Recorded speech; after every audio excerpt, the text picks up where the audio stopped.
Lord Dalhousie 1848 to 1856। दोस्तों, आज हम बात करने वाले हैं गवर्नर जनरल लॉर्ड डलहौजी की, जिन्हें मेकर ऑफ मॉडर्न इंडिया भी कहा जाता है। वैसे तो लॉर्ड डलहौजी सबसे ज्यादा फेमस हैं अपनी डॉक्ट्रिन ऑफ लैप्स की पॉलिसी के लिए, लेकिन इन्होंने बहुत सारे रिफॉर्म्स भी इंट्रोड्यूस किए थे। आज हम लॉर्ड डलहौजी के सभी रिफॉर्म्स और पॉलिसीज को डिटेल में कवर करने वाले हैं। तो आइए शुरू करते हैं। इंट्रोडक्शन।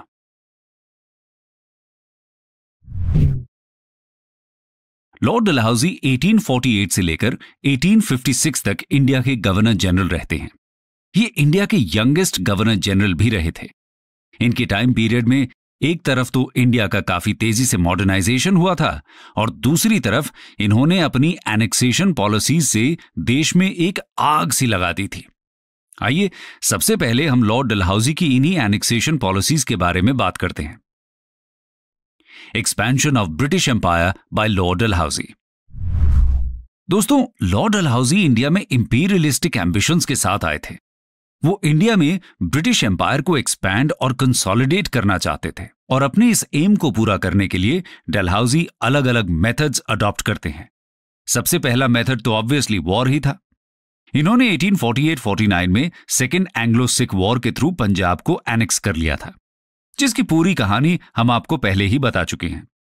इसके साथ ही डलहौजी के टाइम पीरियड में ही 1852 में सेकेंड एंग्लो बर्मा वॉर भी हुआ था, जिसके थ्रू लोअर बर्मा यानी कि पेगू अक्वायर कर लिया जाता है। 1850 में लॉर्ड डलहौजी सिक्किम के राजा पर 2 इंग्लिश डॉक्टर्स के साथ दुर्व्यवहार करने और उन्हें इम्प्रिजन करने का आरोप लगाते हैं और इसी आरोप में सिक्किम के कुछ डिस्ट्रिक्ट्स को एनेक्स कर लेते हैं, जिसमें दार्जिलिंग भी शामिल था। और 1853 में जब हैदराबाद के निजाम ईस्ट इंडिया कंपनी को उनकी ऑक्सिलियरी फोर्स के लिए पेमेंट करने में फेल हो जाते हैं, तब लॉर्ड डलहौजी निजाम को फोर्स करते हैं कि हैदराबाद कंटिंजेंट की मेंटेनेंस के लिए वो बेरार और उसके आसपास के कुछ डिस्ट्रिक्ट्स, जिनका रेवेन्यू लगभग 50 लाख का था, कंपनी के हवाले कर दें। इस तरह बेरार, जो आज के महाराष्ट्र के विदर्भ रीजन में लोकेटेड है, कंपनी की टेरिटरी बन जाता है। दोस्तों, एक तरह से कहा जा सकता है कि लॉर्ड डलहौजी कैसे भी करके अलग अलग मेथड्स के द्वारा कंपनी की टेरिटरीज को एक्सपैंड करने में लगे हुए थे और इसमें सबसे ज्यादा सफल मेथड साबित होती है उनकी डॉक्ट्रिन ऑफ लैप्स की पॉलिसी। तो आइए डॉक्ट्रिन ऑफ लैप्स की पॉलिसी को डिटेल में समझते हैं। Doctrine of lapse. दोस्तों, अगर सरल शब्दों में कहा जाए तो डॉक्ट्रिन ऑफ लैप्स के अनुसार अडॉप्टेड सन यानी कि गोद लिया हुआ बेटा अपने फादर की प्राइवेट प्रॉपर्टी का तो हेयर हो सकता है, लेकिन स्टेट का नहीं। यह डिसीजन पैरामाउंट पावर मतलब कि ब्रिटिश कंपनी का होगा कि स्टेट को अडॉप्टेड सन को दिया जाए या फिर उसे एनेक्स कर लिया जाए। अक्सर लॉर्ड डलहौजी को ही डॉक्ट्रिन ऑफ लैप्स की इस पॉलिसी का इन्वेंटर समझ लिया जाता है, लेकिन यह सही नहीं है। दरअसल सच तो यह है कि 1834 में ही कोर्ट ऑफ डायरेक्टर्स ने यह साफ कर दिया था कि लीनियल सक्सेसर्स के फेलियर के केस में अडॉप्ट करने की परमिशन देना कंपनी पर निर्भर करेगा और यह परमिशन एक्सेप्शन की तरह होगी, ना कि रूल की तरह।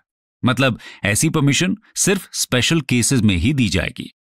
और इसके तहत 1839 में मंडावी स्टेट और 1840 में कोलाबा और जालौन स्टेट को एनेक्स भी किया गया था, लेकिन बहुत से केसेस में अडॉप्टेड सन को रूल करने की परमिशन भी दी गई थी। जैसे कि 1827 में दौलत राव सिंधिया की डेथ के बाद उनके अडॉप्टेड सन जांको जी उनके स्टेट को एयर करते हैं और 1843 में जानको जी की डेथ के बाद एक बार फिर से गोद लिए हुए बेटे जयाजी राव को ही गद्दी मिलती है। जॉन सलिवन के अनुसार 1826 से 1848 के बीच कम से कम 15 नेटिव रूलर्स को अपने एयर्स अडॉप्ट करने की परमिशन दी गई थी। इसका मतलब यह हुआ कि लॉर्ड डलहौजी से पहले तक इस पॉलिसी को अंग्रेजों द्वारा यूनिफॉर्म तरीके से अप्लाई नहीं किया जा रहा था, लेकिन जब डलहौजी इंडिया आते हैं तो वो कुछ प्रिंसिपल्स अडॉप्ट करते हैं। उन्होंने इंडियन स्टेट्स को 3 कैटेगरीज में डिवाइड कर दिया। पहली कैटेगरी में वो स्टेट्स आते थे जिन्हें डायरेक्टली या इनडायरेक्टली ब्रिटिशर्स ने क्रिएट किया था। दूसरी कैटेगरी में थे ब्रिटिशर्स के डिपेंडेंट स्टेट्स और तीसरी कैटेगरी थी इंडिपेंडेंट स्टेट्स की। डलहौजी डिसाइड करते हैं कि पहली कैटेगरी के स्टेट्स को किसी भी कंडीशन में अपने एयर्स अडॉप्ट करना अलाउड नहीं होगा और दूसरी कैटेगरी के स्टेट्स को अडॉप्शन के केस में ब्रिटिशर्स से परमिशन लेनी होगी। यह परमिशन दी भी जा सकती है और नहीं भी। थर्ड कैटेगरी के स्टेट्स पूरी तरह फ्री थे अपने एयर्स अडॉप्ट करने के लिए। डॉक्ट्रिन ऑफ लैप्स की पॉलिसी को अप्लाई करके लॉर्ड डलहौजी ने 1848 में सतारा को, 1849 में जैतपुर और संबलपुर को, 1850 में बगत को, 1852 में उदयपुर को, 1853 में झांसी को और 1854 में नागपुर को एनेक्स किया था। दोस्तों, लॉर्ड डलहौजी बेसिकली एक एनेक्सेशनिस्ट थे।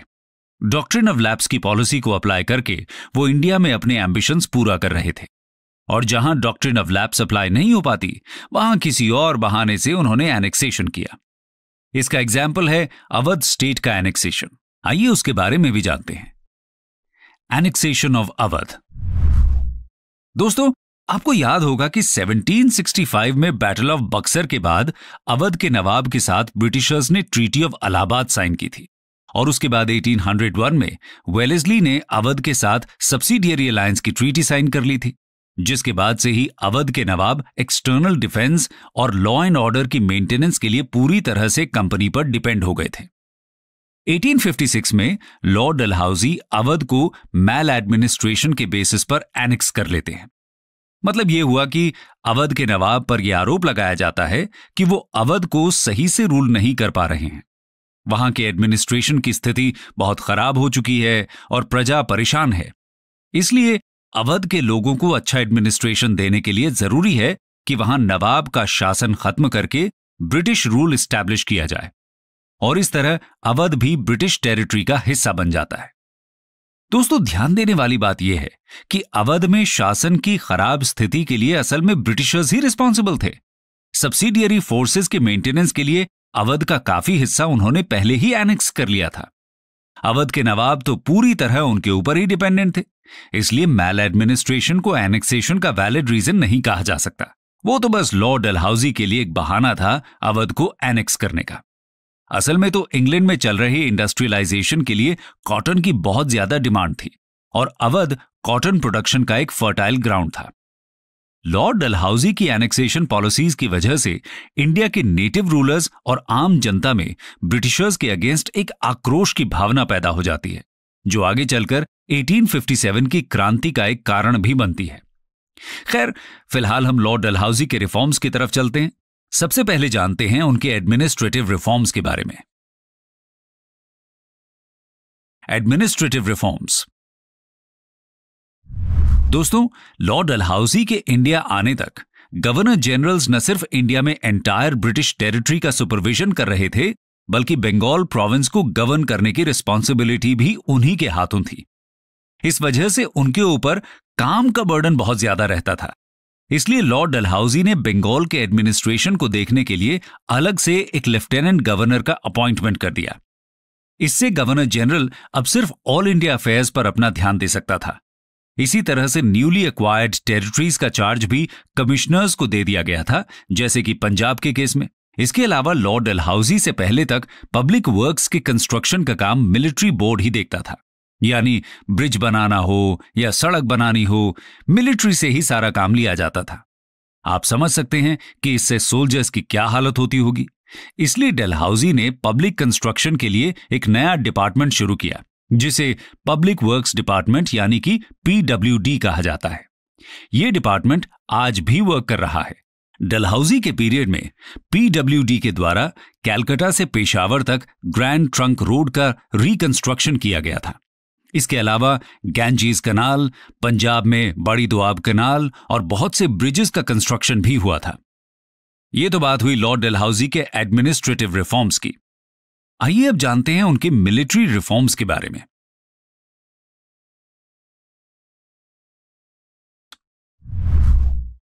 दोस्तों, डलहौजी के एनेक्सेशंस ने ब्रिटिश इंडिया को ईस्ट में बंगाल से लेकर वेस्ट में पंजाब और सिंध तक एक्सटेंड कर दिया था।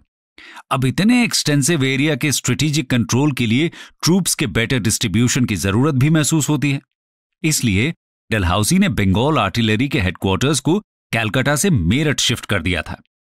इसके साथ ही आर्मी के परमानेंट हेडक्वार्टर्स को भी शिमला शिफ्ट करने का काम शुरू हो जाता है। यह प्रोसेस फाइनली 1865 में कंप्लीट हुआ था। इसके साथ ही डलहौजी को यह भी महसूस होता है कि आर्मी में इंग्लिश सोल्जर्स की तुलना में इंडियन सोल्जर्स का नंबर बहुत ज्यादा बढ़ गया है, जो कि एम्पायर की सुरक्षा के लिए कभी भी खतरा बन सकता है। इसलिए वो इंग्लिश सोल्जर्स के नंबर को बढ़ाने की कोशिश भी करते हैं। इंग्लिश सोल्जर्स की 3 नई रेजिमेंट्स रेज की जाती हैं। पंजाब में ब्रिटिश ऑफिसर्स के अंडर में एक सिख आर्मी को भी रेज करते हैं। इसके अलावा डलहौजी इंडियन आर्मी में गोरखास की एक नई रेजिमेंट भी फॉर्म करते हैं। और इसमें कोई संदेह नहीं कि लॉर्ड डलहौजी के इन मेजर्स ने 1857 की क्रांति को सप्रेस करने में ब्रिटिशर्स की काफी मदद की थी। लेकिन वो कैसे, इसको हम अपनी नेक्स्ट वीडियो में समझेंगे। फिलहाल चलते हैं डलहौजी के एजुकेशनल रिफॉर्म्स की तरफ। Educational reforms. दोस्तों, लॉर्ड डलहौजी के टाइम में एजुकेशन की फील्ड में कई सारे इंपॉर्टेंट रिफॉर्म्स इंट्रोड्यूस किए गए थे। 1853 में डलहौजी ने प्राइमरी एजुकेशन से रिलेटेड रेगुलेशंस पास की थी। ये regulations Thomasonian system of vernacular education पर बेस्ड थी। इसमें कहा गया था कि प्राइमरी एजुकेशन वर्नैक्युलर यानी कि लोकल लैंग्वेज में दी जाए। डलहौजी के समय में ही 1854 में वुड्स डिस्पैच भी आया था, जिसे इंडिया में इंग्लिश एजुकेशन का मैग्ना कार्टा भी कहा जाता है। इसमें कहा गया था कि हर डिस्ट्रिक्ट में स्कूल्स और कॉलेजेस खोले जाएं। इसके साथ ही सभी प्रेसिडेंसी टाउन में यानी कि बॉम्बे, मद्रास और कैलकाटा में एक यूनिवर्सिटी को एस्टैब्लिश किया जाए। इसमें यह भी सजेस्ट किया गया था कि गवर्नमेंट प्राइवेट ऑर्गेनाइजेशंस और इंडिविजुअल्स को स्कूल्स और कॉलेजेस शुरू करने के लिए सब्सिडी देकर इनकरेज करे। इसके साथ ही हर डिस्ट्रिक्ट में एक इंस्पेक्टर ऑफ स्कूल्स होना चाहिए और हर एक प्रोविंस में एक डायरेक्टर ऑफ एजुकेशन। डलहौजी ने वुड्स डिस्पैच के इन सजेशंस को जहां तक संभव था इंप्लीमेंट करने की कोशिश की। 1857 में कैलकाटा, मद्रास और बॉम्बे में यूनिवर्सिटीज एस्टैब्लिश हुई थी। इसके साथ ही 1846 में रुड़की में इंजीनियरिंग कॉलेज और कैलकाटा में एग्रीकल्चर इंस्टीट्यूशन भी एस्टैब्लिश की गई थी।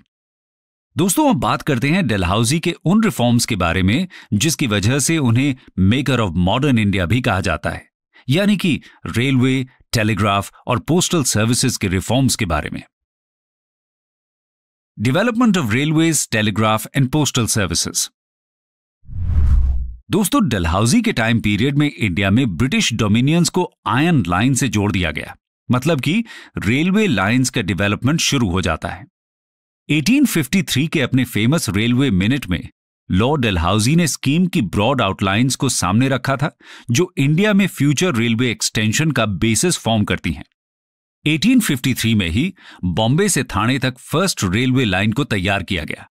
इसके अगले साल कैलकाटा से रानीगंज कोलफील्ड्स तक रेलवे लाइन शुरू की गई। ध्यान रखने वाली बात यह है दोस्तों कि इंडिया में रेलवेज का डेवलपमेंट प्राइवेट कंपनीज के द्वारा किया जा रहा था, और वो भी ब्रिटिश कंपनीज। रेलवे में इन्वेस्ट करने पर उन्हें ब्रिटिश गवर्नमेंट 5% का गारंटीड इंटरेस्ट भी प्रॉमिस करती है। रेलवे का डेवलपमेंट लॉर्ड डलहौजी इंडिया को मॉडर्नाइज करने के लिए नहीं करते, बल्कि उनका मकसद तो ब्रिटिश ट्रेड को प्रमोट करना और कॉलोनियल इंटरेस्ट्स को आगे ले जाना ही था। लेकिन फिर भी रेलवेज के डेवलपमेंट ने इंडिया को यूनिफाई करने का काम किया और इनडायरेक्टली नेशनलिज्म को प्रमोट किया। 1852 में इंडिया में इलेक्ट्रिक टेलीग्राफ सिस्टम भी इंट्रोड्यूस किया गया। यह एक बहुत ही इंपॉर्टेंट डेवलपमेंट था, क्योंकि टेलीग्राफ की मदद से देश के एक कोने से दूसरे कोने तक तुरंत मैसेज पहुंचा सकते थे।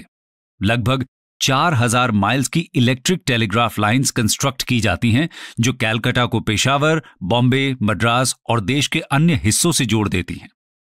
इसके अलावा 1854 में एक नया पोस्ट ऑफिस एक्ट पास हुआ और पहली बार पोस्टेज स्टैम्प्स इशू किए गए।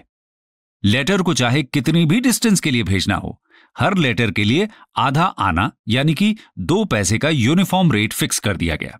इन रिफॉर्म्स की वजह से पोस्ट ऑफिस, जो अभी तक बस ट्रेजरी को ड्रेन करने का काम ही कर रहा था, अब एक सोर्स ऑफ रेवेन्यू बन जाता है। दोस्तों, लॉर्ड डलहौजी के टाइम पीरियड में हुए इन डेवलपमेंट्स ने इंडिया में ट्रांसपोर्ट एंड कम्युनिकेशन को मॉडर्नाइज करने का काम किया। कंक्लूजन। डलहौजी ने इंडिया में बहुत से रिफॉर्म्स इंट्रोड्यूस किए थे, लेकिन उनका प्राइमरी मोटिव इंडिया में ब्रिटिश एम्पायर को सेफगार्ड और कंसोलिडेट करना ही था। दोस्तों, हमें नहीं भूलना चाहिए कि डलहौजी एक इंपीरियलिस्ट थे। उन्हें इंडिया के लोगों की विशेस या सेंटिमेंट्स की कोई परवाह नहीं थी। इसलिए उन्होंने एनेक्सेशंस करते समय किसी भी तरह के मॉरल्स को फॉलो नहीं किया।